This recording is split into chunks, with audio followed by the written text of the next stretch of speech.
দুজন ব্যক্তির ঘটনা পড়লাম। একজন ব্যক্তি প্রচণ্ড রকম আবেদ, প্রচুর ইবাদত করে। আপনারা জানেন ইবলিসও কিন্তু আবেদ ছিল, ইবলিস কিন্তু প্রচুর ইবাদত করেছে। এখন ওই ব্যক্তির একজন বন্ধু ছিল, এটা বানু ইসরাইলের ঘটনা। তো সেই বন্ধু পাপী ছিল, বিভিন্ন কবিরা গুনাহ করত। আর এই আবেদ ব্যক্তি বারবার তাকে নসিহত করত, গুনাহ ছেড়ে দাও, তুমি পাপ করছো, গুনাহ ছেড়ে দাও। তখন সেই ব্যক্তি যে পাপ করছে সে বলতো যে আল্লাহ কি তোমাকে আমার রক্ষক বানিয়েছেন? আল্লাহ কি তোমাকে আমার উপর দারোগা বানিয়েছেন? আমাকে আল্লাহর হাতে ছেড়ে দাও, আমাকে নসিহত করতে শোনা। একদিন এই আবেদ ব্যক্তি তার বন্ধুকে একটা জঘন্য পাপ করতে দেখলো, এমন একটা পাপ যেটা দেখে তার মনে ধারণা আসলো এটা চরম জঘন্য একটা কাজ। তখন সে মুখ ফসকে বলে ফেলল যে আল্লাহ তোকে আর মাফ করবে না, আল্লাহ তোকে জান্নাত দিবে না। আল্লাহ রাব্বুল আলামিন মালাকুল মউতকে এই দুজনের কাছে পাঠালেন, দুজনের রূহকে কবজ করা হলো। এবার আল্লাহ পাক তার সামনে তাদেরকে উপস্থাপন করে বললেন যে তোমাকে আমার রহমত সম্পর্কে কে গ্যারান্টি দিয়েছে যে আমি কাউকে রহমত করব কি করব না? যাও, আমি তোমাকে জাহান্নামে পাঠালাম, ওই ব্যক্তি যে আমার রহমত প্রত্যাশা করেছে আমি তাকে জান্নাত দিয়ে দিলাম। দেখুন, এই হাদিসটা শুনলে মনে হয় বাহ্যিক হয়তো বা মুখের একটা কথার কারণেই সে জাহান্নামে চলে গেল। আসলে বিষয়টা এমন নয়। বিষয়টা আমি আপনাকে বোঝাচ্ছি। বিষয়টা হচ্ছে ইবলিসের মতো। ইবলিস কিন্তু শুধু মন থেকেই বলেনি যে খলাকতানি মিন নার ওয়া খলাকতাহু মিন তিন, আমি কেন তাকে সিজদা করব আদমকে? আদম তো মাটির তৈরি আর আমি তো আগুনের তৈরি। এটা ইবলিসের শুধু মৌখিক স্টেটমেন্ট ছিল না, কারণ কি ছিল? আবা ওয়াস্তাকবার, সে উদ্ধত হয়েছিল, অহংকার প্রদর্শন করেছিল। ভিতর থেকে ইন্টারনালি সে অহংকারী ছিল, সে আন্ডারএস্টিমেট করে কথাটা বলেছে, শুধু মৌখিকভাবে বলে নাই কিন্তু। ঠিক এই ব্যক্তির ঘটনা এমনই, সে মন থেকে অহংকারী হয়ে উঠেছিল, যদিও বা সে আবেদ ছিল। এখানে আমরা যারা প্র্যাকটিসিং মুসলিম হওয়ার চেষ্টা করছি আমাদের জন্য এখানে নিদর্শন আছে। পাঁচ ওয়াক্ত নামাজ পড়েই ভেবে বসবেন না যে অনেক কিছু করে ফেলছে, এক চিল্লা দিয়ে মনে করে ফেলবেন না যে দিনের জন্য অনেক কিছু করে ফেলছে। একটা হজ করেছেন, ওমরা করেছেন, সিয়াম রেখেছেন, দিনের জন্য দান সদকা করেছেন, একটা মাদ্রাসা মসজিদ করেছেন, ভেবে বসবেন না আপনি সব অনেক কিছু করে ফেলেছেন এবং অন্যরা সব ককরোচ তেলা পোকা, ওরা জাহান্নামে যাবে, এমনটা মনে করবেন। জানি না আমরা যে কার আমলের কতটুকু আল্লাহর কাছে কবুল হচ্ছে। তো এখানে এই ব্যক্তির সমস্যা ছিল এই, সে নিজের আমলটাকে অনেক ভারী মনে করছিল এবং সে স্টেটমেন্ট দিয়ে ফেললো যে তোকে আল্লাহ পাক মাফ করবে না। এই একটা কথা মন থেকে বলার কারণে তার ইহকাল পরকাল দুটা বরবাদ হয়ে গেল, সে জাহান্নামে চলে গেল। ঠিক আরেক ব্যক্তির ঘটনা আছে এমন, এগুলো সবগুলো রেফারেন্স আছে। এক ব্যক্তি প্রচুর ইবাদত করতো, আল্লাহ পাক তার ইবাদত করার জন্যে পাহাড়ের চূড়ায় একটা সুন্দর ব্যবস্থাও করে দিয়েছিলেন, সেখানে ডালিম গাছ হতো, ঝর্ণা আসতো, খাবারের কোনো অভাব নাই। হাদিসে এসেছে 500 বছর সে ইবাদত করেছে। কত বছর? কিয়ামতের মাঠে এই ব্যক্তির অবস্থা এমন হবে, তাকে জান্নাতে প্রবেশ করানোর জন্য নিয়ে যেতে বলা হবে যাও আমার রহমতে জান্নাতে চলে যাও। আল্লাহ পাক তাকে কথাটা বলবেন, কিন্তু এই ব্যক্তি বলবে আমার আমলের কারণে আল্লাহ পাক বলবেন আমার রহমতে জান্নাতে চলে যাও। ব্যক্তি বলবে আমার আমলের কারণে। আল্লাহ রাব্বুল আলামিন তখন তাকে দেওয়া সমস্ত নেয়ামতগুলোকে এক পাল্লায় করবেন আর তার সমস্ত আমলকে আরেক পাল্লায় করবেন। তারপর দেখা যাবে আল্লাহর সমস্ত নেয়ামত তার একটা চোখের সমান হয় নাই। কথা কি বুঝতে পারছেন? একটা চোখের যে নেয়ামত আল্লাহ পাকের, সমস্ত আমল ও 500 বছরের ইবাদত এতটুকু হয়নি। তারপর তাকে বলা হবে ওকে জাহান্নামে নিয়ে যাও। এবার জাহান্নামে যাওয়ার সময় সে বলবে আল্লাহ তোমার রহমতে আমাকে মাফ করে দাও। তখন আল্লাহ পাক তাকে আবার ডেকে নিয়ে আসবে, বলবেন যে তোমাকে যে আমি ইবাদত করার জায়গা করে দিয়েছিলাম, এটা কি তুমি নিজে করেছো না আমি করেছি? সে বলবে আপনি করেছেন। তোমাকে যে আমি সৃষ্টি করেছিলাম তখন কি তুমি কোনো আমল করেছিলে? বলবে না। তাহলে তোমাকে যে সৃষ্টি করেছি আমি, এটা কি তোমার আমলের কারণে? না। তোমাকে সারা দুনিয়াতে এত নিয়ামত দিয়েছি, এটা কি তোমার আমলের কারণে? সে বলবে না। তখন তাকে জান্নাতে প্রবেশ করানো হবে। কিয়ামতের মাঠে এমন অনেক ঘটনা ঘটবে যেটা আমাদের চিন্তার বাইরে। আরেকজন ব্যক্তিকে ডেকে আনা হবে, যে ব্যক্তি একটা দুটা নয় বরং 100টা খুন করেছে। সে 99 জন মানুষকে হত্যা করার পর ফতোয়া খুঁজে বেড়াচ্ছিল যে আমার তওবা কবুল হবে কিনা। একজন আবেদের কাছে গিয়েছে। আবেদ আর আলেম কিন্তু এক জিনিস না। আবেদ মানে যে প্রচুর ইবাদত করে, তার জ্ঞান কম। সে শুধু জানে কিভাবে ইবাদত করতে হয়। আলেম হচ্ছে সে যে শরীয়তের গভীর জ্ঞান জানে, আবার ইবাদতও করে। আবার যারা জ্ঞান আছে আমল নাই, সেও কিন্তু প্রকৃত আলেম না। প্রচুর জ্ঞান আছে কিন্তু জ্ঞান অনুযায়ী আমল করে না, সেও কিন্তু প্রকৃত আলেম নন। এবার আসেন, তো এই আবেদের কাছে গিয়ে সে বলছে আমার কি ক্ষমা হবে, আমি 99টা খুন করেছি। সে বলল তোমার আবার ক্ষমা, তোমার ক্ষমা নাই। তখন এই ব্যক্তি এই আবেদকে হত্যা করে 100টা খুন পূর্ণ করলো, ওকেও সে মেরে ফেলছে। আমার ক্ষমাই হবে না তো তোর বেঁচে থাকার কি দরকার, তুইও মর। কি বুঝতে পারলেন? বর্তমান বিশ্বের উগ্র মাথার পলিটিশিয়ানদের মতো অবস্থা। আমার দেশের সমস্যা, তোর দেশ পারমাণবিক বোম্বের উড়াই দিব, মানে এরকম একটা অবস্থা। তো আল্লাহ রাব্বুল আলামিন এই ব্যক্তির মধ্যে একটা চেতনা তৈরি করলেন যে আমাকে তওবা করতে হবে। সে তখন সার্চ করতে লাগলো আরো কোনো আলেম আছে কিনা। এরপর অনেক দূরে একজন আলেমের সন্ধান পাওয়া গেল। সে সেখানে গেল, তাকে গিয়ে বললো আমার কি ক্ষমা হবে? সে আলেম তাকে বললো হ্যাঁ, তোমারও ক্ষমা হতে পারে, যাও তুমি ইস্তেগফার করো এবং এই এলাকা থেকে অন্য এলাকায় চলে যাও।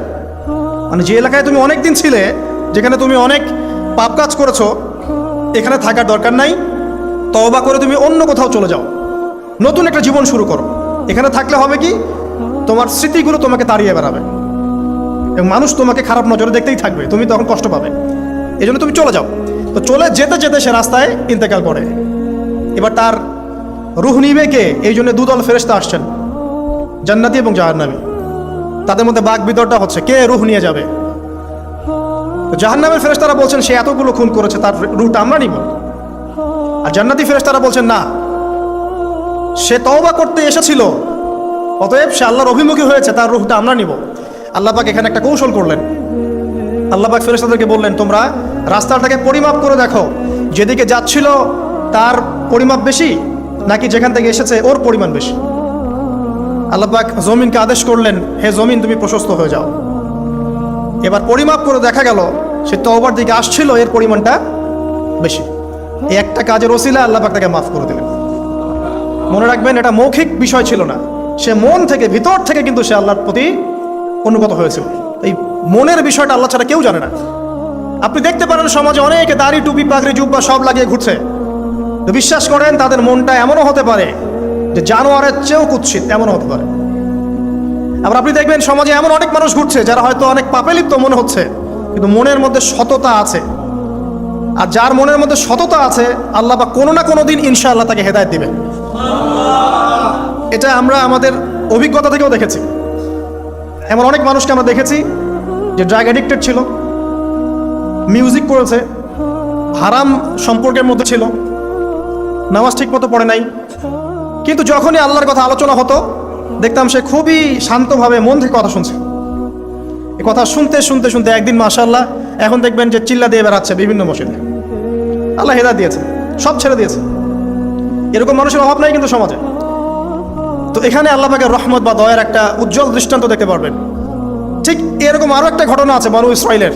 এক ব্যক্তি এত পাপ করেছে যে শেষে মৃত্যুর সময় সে সন্তানদেরকে ডাকছে, ডেকে বলছে যে আমি যখন মারা যাব আমার লাশটাকে তোমরা কবর দিও না, যদি আল্লাহ পাক আমাকে ধরতে পারেন তাহলে খবর আছে আমার। কি করতে হবে?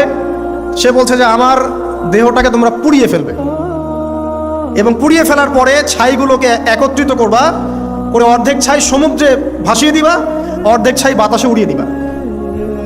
সন্তানরা তাই করলো। মৃত্যুর পর আল্লাহ পাক এই সমুদ্র এবং জমিনকে বাতাসকে আদেশ করলেন যে তোমরা ছাই জড়ো করে দাও। আর মানুষ আর জিন আল্লাহর কথা না শুনলেও এই প্রকৃতি আল্লাহ পাকের কথা শোনে। বিজ্ঞান বলে প্রকৃতি থেকে সব হচ্ছে। কি প্রকৃতি? প্রকৃতি কি, কাকে বলে? মানুষকে আল্লাহর ইবাদতকে বাদ দিয়ে প্রকৃতি পূজায় নিয়ে গেছে। এই পুরো প্রকৃতি আর মহাবিশ্ব এক আল্লাহর ইবাদত করে। কে সৃষ্টি করলো প্রকৃতি? প্রাকৃতিকভাবে হয়েছে সবকিছু বলে, আল্লাহ থেকে হয়েছে বলা যাবে না। বললে আপনি মৌলবাদী হয়ে যাবেন। আল্লাহ শব্দ ইউজ করলে আপনি মৌলবাদী হয়ে যাবেন। ধর্মতাত্ত্বিক শব্দগুলোকে আস্তে আস্তে উঠিয়ে দেওয়া হয়েছে। দেখবেন যুক্তি বিজ্ঞান দার্শনিক শব্দগুলোকে আনা হয়েছে। এটাও টেকনিক্যালি করা হয়েছে। কোনো সেকুলার মিডিয়াতে আপনি দেখবেন না ইনশাআল্লাহ বলছেন। ইনশাআল্লাহ প্রমাণ করবে যে আপনি আস্তিক না নাস্তিক। তো প্রকৃতিকে আল্লাহ পাক আদেশ করলেন এই সমুদ্র ছাই জড়ো করো, এই বাতাস ছাই জড়ো করো। তারা ছাই জড়ো করে দিল। এই ব্যক্তিকে বলা হচ্ছে তুমি জীবিত করে আল্লাহ পাক বলছেন, তুমি যে এই কাজটা করেছিলে, লিমা ফাআলতা হাদা, তুমি এই কাজটা কেন করেছো? তখন এই ব্যক্তি উত্তর দিচ্ছে, মিন খাশিয়াতিকা ইয়া রাব্বি ওয়া আনতা আ'লাম। হে আল্লাহ, আমি আমার বুঝে যা এসেছে আপনার ভয়েই আমি এই কাজটা করেছি, আর আপনি খুব ভালো করেই জানেন যে আমি আপনার ভয়ে করেছি নাকি অন্য কোনো কারণে করেছি, মানে আপনি আমার মনের কথা জানেন। আল্লাহ পাক তাকে মাফ করে দিলেন। আপনাদেরকে আমি সেই ব্যভিচারী মহিলার কথাও মনে করাই, যে ছিল একজন প্রস্টিটিউট মহিলা, পতিতা, যেটা আমরা বলি সমাজের ভাষায়, যদিও এখন নতুন শব্দ এসেছে সেক্স ওয়ার্কার বা যৌনকর্মী, এবং এগুলোকে আমরা এখন প্রমোট করছি, আমরা এখন অশ্লীলতাকে প্রমোট করছি। এই কথা বলতে আমাদের বুক কাঁপা উচিত নয় যে আমরা এখন অশ্লীলতাকে প্রমোট করছি। আমরা এখন কাপড় খোলার সংস্কৃতির দিকে যাচ্ছি, যে কাপড় খুলে দিয়েছিল ইবলিস। ইবলিস আমাদের বাবা মার কাপড় জান্নাতে খুলে দিয়েছিল, এটা কি জানেন? ফল খাওয়ার পরে এই ফল খেতে কে প্রলুব্ধ করেছে? ইবলিস। গাছের কাছে গিয়ে ফল ভক্ষণ করার পর সর্বপ্রথম আমাদের পিতামাতার গা থেকে কাপড় খুলে পড়ে গেছে। তা আমাদের পিতামাতাকে মহাবিশ্বে নগ্ন করে দিয়েছে ইবলিস, আর তার অনুসারীরা এই জমিনে আদম সন্তানদেরকে নগ্ন করছে এখন। অতএব এই যে একটা ট্রেন্ড এখন চলছে, দেখবেন হারাম রিলেশনশিপকে মিডিয়ার মধ্য দিয়ে প্রমোট করা হচ্ছে, মনে হয় একটা স্বাভাবিক বিষয়, কোনো বিষয় না এটা, যে কেউ জেনাই করতে পারে, জেনা পর্ন খুব নর্মাল। হালাল ভাবে যদি আপনি বিয়ে শাদী করতে যান তখন সমস্যা হচ্ছে, হালাল ভাবে যদি আপনি বিয়ে করতে যান তখন সমস্যা হচ্ছে। হারাম ভাবে আপনি যা ইচ্ছা তাই করতে পারেন, সমাজে কেউ কিছু বলছে না, এখন বলছে এগুলো স্বাধীনতা। সুবহানাল্লাহ, কোন স্বাধীনতা? স্বাধীনতা বলে কোনো শব্দ নাই মহাবিশ্বে। এই পুরো বিশ্বের সমস্ত মানুষ আল্লাহর অধীনে পরাধীন।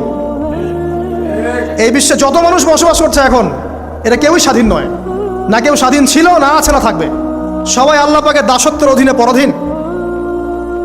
স্বাধীন সেই এই পৃথিবীতে যে ব্যক্তি শয়তানের তাবেদারি করে, ও নফসের তাবেদারি করে, ও তো স্বাধীন, যা ইচ্ছা তাই করতে পারে। এই যে অশ্লীলতার প্রমোটিংটা চলছে, এটাকে পারিবারিকভাবে বন্ধ করতে হবে। আল্লাহ পাক আমাদেরকে বোঝার তৌফিক দান করুন। এগুলো যত বাড়বে সমাজে মহামারী আসবে, দেখে নিয়ে মহামারী আসবে, দুর্ভিক্ষ আসবে, সমাজে এমন সব রোগ ব্যাধির জন্ম হবে যেগুলোর নামও শোনে নাই মানুষ কখনো, এবং সামনে ভূমিধস অপেক্ষা করছে, এগুলো আসবে। যাই হোক, ওই মহিলা, যে ব্যক্তি একজন যৌনকর্মী ছিল, বা যেটা আমরা বলি ব্যভিচারিণী মহিলা ছিল, একটা কুকুরকে দেখেছে সে পানি পান করার জন্য তৃষ্ণার্ত, সে এটাতে মায়া করে দয়া করে তার মোজাটাকে নামিয়ে এই কূপ থেকে পানি উঠিয়ে কুকুরকে পান করিয়েছে। এই একটা কাজের বদৌলতে আল্লাহ রাব্বুল আলামিন এই ব্যভিচারী মহিলাকে মাফ করে জান্নাত দিয়ে দিয়েছে। হাদিসে এটাও এসেছে, নবী সাল্লাল্লাহু আলাইহি ওয়াসাল্লাম বলেছেন, ইরহামু মান ফিল আরদ, তোমরা সবাই জমিনবাসীর প্রতি রহম করো। জমিনে মুসলিমই থাকতে হবে, তাদের প্রতি রহম করতে হবে এমন নয়, জমিনবাসী যারাই আছে সবার প্রতি রহম করো, জাতি ধর্ম বর্ণ নির্বিশেষে, এমনকি পশু পাখির প্রতিও দয়া করো। ইরহামু মান ফিল আরদ, জমিনে যারা আছে সবার প্রতি রহম করো। ইয়ারহামুকুম মান ফিস সামা, যিনি আসমানে আছেন তিনি তোমাদের প্রতি রহম করবে ইনশাআল্লাহ। ইসলাম এই কথাগুলো বলেছে 1400 বছর আগে। আজকের এই বিশ্বে, সোকল্ড এই মডার্ন বিশ্বে, যেখানে মানুষের রক্তের কোনো দাম নাই, সেখানে ইসলাম পশু পাখির অধিকার নিয়ে কথা বলেছে 1400 বছর আগে। কাদেরকে কি শেখাতে আসেন? কোরআন এবং সুন্নাহর বাইরে অভ্রান্ত সত্যের কোনো উৎস আছে? এখানে যা আছে তাই চূড়ান্ত। মানতে চাইলে মানেন, না মানতে চাইলে জাহান্নামে যান, কেউ তো বাধ্য করছে না। লাকুম দীনুকুম ওয়ালিয়া দিন। আল্লাহ পাকের রহমত দেখেন, আরেকটা ঘটনা আছে এমন, একটা বিড়ালকে বেঁধে রেখেছিল এক মহিলা, খাবার দেয় নাই, কষ্ট দিয়েছে। একটা বিড়ালকে খাবার না দিয়ে কষ্ট দেওয়ার কারণে এই মহিলাকে আল্লাহ পাক জাহান্নামে পাঠিয়েছে। এরকম কত ঘটনা আছে, এই ঘটনাগুলো হাদিসের পাতায় বর্ণিত আছে। কোরআনে কি বলছে দেখুন। কোরআনের আমি কয়েকটা পয়েন্ট আপনাদেরকে খালি বলছি, এটা নিয়ে আমি সকালে ভাবছিলাম। আল্লাহ পাক আদম আলাইহিস সালামকে সৃষ্টি করেছেন আমরা সবাই জানি, কিন্তু আল্লাহ পাক সূরা সাদের মধ্যে বলছেন ইবলিসকে, হে ইবলিস, তোমাকে কিসে বারণ করলো আদমকে সেজদা করতে, যে আদমকে আমি নিজের হাত দিয়ে সৃষ্টি করেছি। আল্লাহ রাব্বুল আলামিন যে আমাদেরকে এত যত্ন করে ভালোবেসে সৃষ্টি করেছেন, এটা কি আল্লাহ পাকের দয়ার নিদর্শন নয়? মহাবিশ্বের অন্য কোন মাখলুক সৃষ্টির ব্যাপারে আল্লাহ পাক বলেন নাই খলাকতু বিয়াদাই, আমি নিজ হাতে তাকে সৃষ্টি করেছি। শুধু সৃষ্টি নয়, সৃষ্টি করার পর আল্লাহ পাক তাকে সমস্ত নাম শিক্ষা দিয়েছেন। এই যে জ্ঞান শিক্ষা দেওয়া, জ্ঞান এটা আল্লাহ পাকের সবচেয়ে বড় নিদর্শনগুলোর মধ্যে অন্যতম, এবং আল্লাহ পাকের সবচেয়ে বড় দয়া আমার মত এটা।